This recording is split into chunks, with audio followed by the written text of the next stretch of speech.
Tuhan Yesus baik, selama-lamanya Dia baik. Oleh karena itu, kesempatan yang indah, kita boleh mendengarkan kabar baik dari 1 Yohanes pasal yang kedua ayat 15. Saya mulai. Janganlah kamu mengasihi dunia dan apa yang ada di dalamnya. Jikalau orang mengasihi dunia, maka kasih akan Bapa tidak ada di dalam orang itu.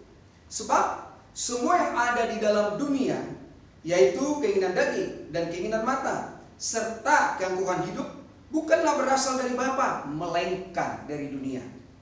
Dan dunia ini sedang lenyap dengan keinginannya, tetapi orang yang melakukan kehendak Allah tetap hidup selama-lamanya. Janganlah kamu mengasihi dunia. Apa yang ada di dalam dunia? Sehingga Yohanes mengatakan kepada anak-anak yang dikasihi, orang-orang yang percaya, orang yang sudah menerima kasih Tuhan, diingatkan kembali, janganlah kamu mengasihi dunia, karena kamu sudah diselamatkan, ditebus dari dunia, dan kamu bukanlah berasal dari dunia, melainkan dari Tuhan sendiri. Kamu berasal dari Tuhan. Itu sebabnya diingatkan supaya tidak mengasihi dunia. Karena orang yang mengasihi dunia ini adalah keinginan daging, keinginan mata, keangkuhan hidup.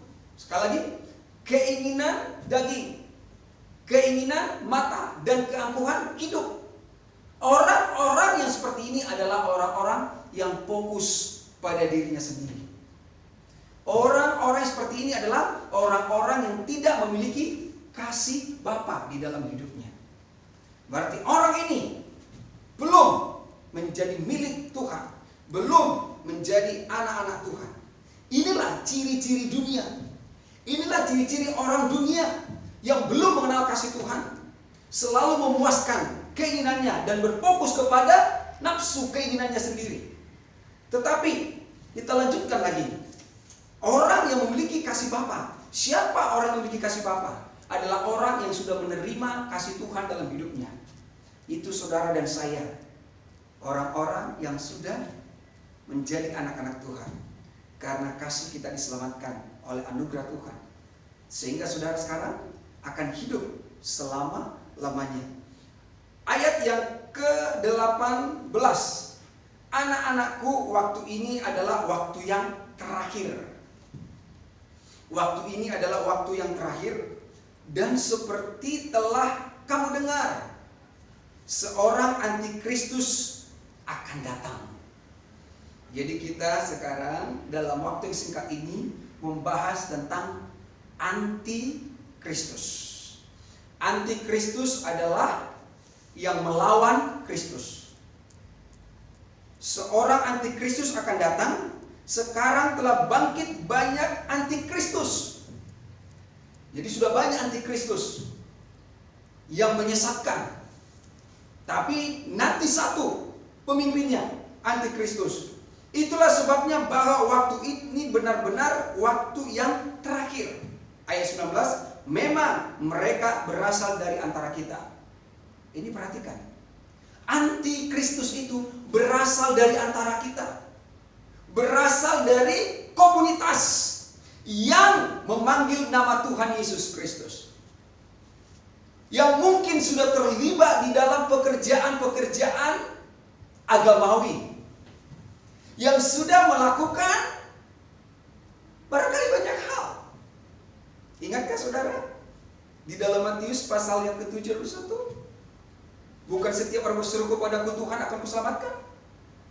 Pada hari terakhir banyak orang berkata, Tuhan, kami mengadakan mujizat demi namamu, kami mengusir setan-setan demi namamu, kami bernubuat demi namamu. Tapi Tuhan berkata, aku tidak kenal kamu, antikris, nabi palsu.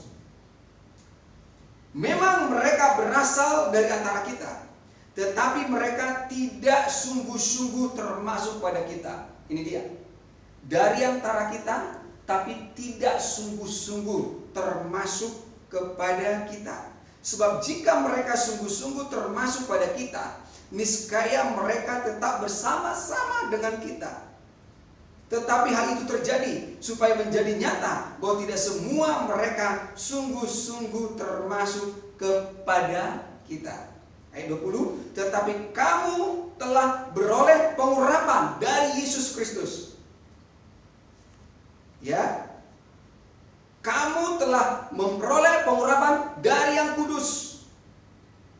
Untuk apa? Dan dengan demikian kamu semua mengetahuinya. Siapakah yang mengetahui? Orang-orang yang sudah mendapatkan pengurapan, pengertian, yang sudah mengalami kasih Tuhan. Jadi antikristus itu katanya berasal dari antara kita. Tapi ini yang harus diingat, mereka tidak sungguh-sungguh termasuk kepada kita. Jadi bisa saja satu kelompok seperti kambing dan domba, gandum dan lalang. Tetapi pada akhirnya akan teruji siapa yang benar-benar milik Tuhan. Siapa yang benar-benar menerima kasih Tuhan. Atau dia melakukan semuanya itu dari kekuatannya. Dia melakukan semua itu karena kepentingannya. Dia melakukan semua itu dengan motivasi yang salah. Tapi kalau kita melakukan itu dengan kasih Tuhan, kita hidup selama-lamanya. Saudara, antikris telah muncul dari antara komunitas yang menyebut dirinya adalah orang yang percaya menurut dia. Tapi orang yang percaya menurut firman Tuhan adalah orang yang sudah menerima kasih Tuhan dalam hidupnya. Orang yang sadar bahwa dia diselamatkan hanya oleh karena anugerah Tuhan, bukan usaha, bukan perbuatannya. Jadi antikris itu berasal dari antara kita, tapi tidak sungguh-sungguh termasuk kepada kita. Tidak sungguh-sungguh termasuk kepada kita. Mereka hanya ikut-ikutan. Mereka hanya ada di sana, tapi mereka tidak sungguh-sungguh. Karena pada akhirnya akan ketahuan siapa yang bertahan sampai pada kesudahannya. Kalau memang mereka benar-benar termasuk kepada kita sebagai orang-orang dikasihi Tuhan, orang-orang yang mengasihi Tuhan, maka mereka akan bertahan. Tapi buktinya mereka akan keluar, mereka akan menyangkal, mereka akan pergi. Itu tandanya bahwa mereka memang belum pernah menjadi milik Kristus. Pastikan saudara adalah milik Kristus. Saudara sudah dikasihi dan telah menerima kasih Tuhan. Dan tinggallah terus dalam kasih Tuhan. Dan sebagai orang yang sudah tinggal dalam kasih Tuhan, kita sudah menerima pengurapan dari yang kudus. Sehingga saudara tidak terkontaminasi. Saudara tidak akan bisa dipengaruhi oleh pengajaran nabi-nabi palsu, oleh pengajaran agamawi, oleh khotbah-khotbah yang menakut-nakuti, oleh khotbah-khotbah yang mengkultuskan pribadi seseorang, yang membuat dirinya dikagumi, disanjung oleh banyak orang, dicari dan dikejar oleh orang. Tapi dengar, hanya satu pribadi yang mempesona saudara, Yesus Kristus. Gereja harus meninggikan Kristus. Pelayanan harus meninggikan Kristus. Semua hidup kita harus berpusat kepada Kristus. Yang tidak seperti itu adalah anti-Kristus. Biarlah melalui pengurapan dari yang kudus membuat kita sama-sama mengerti, supaya kita tidak terjerat dan tidak terjebak oleh tipu daya daripada antikristus ini yang menyamar menjadi malaikat terang seperti singa berbulu domba, sepertinya melakukan pekerjaan-pekerjaan yang dari Tuhan padahal bukan dari Tuhan. Tuhan Yesus akan menerangkan, menolong saudara dengan mengenal kasih Tuhan, dengan tinggal di dalam kasih Tuhan, memiliki kasih Bapa, maka saudara hidup selama-lamanya terlindungi, terbela, terpelihara sempurna di dalam Kristus Yesus. Haleluya. Amin.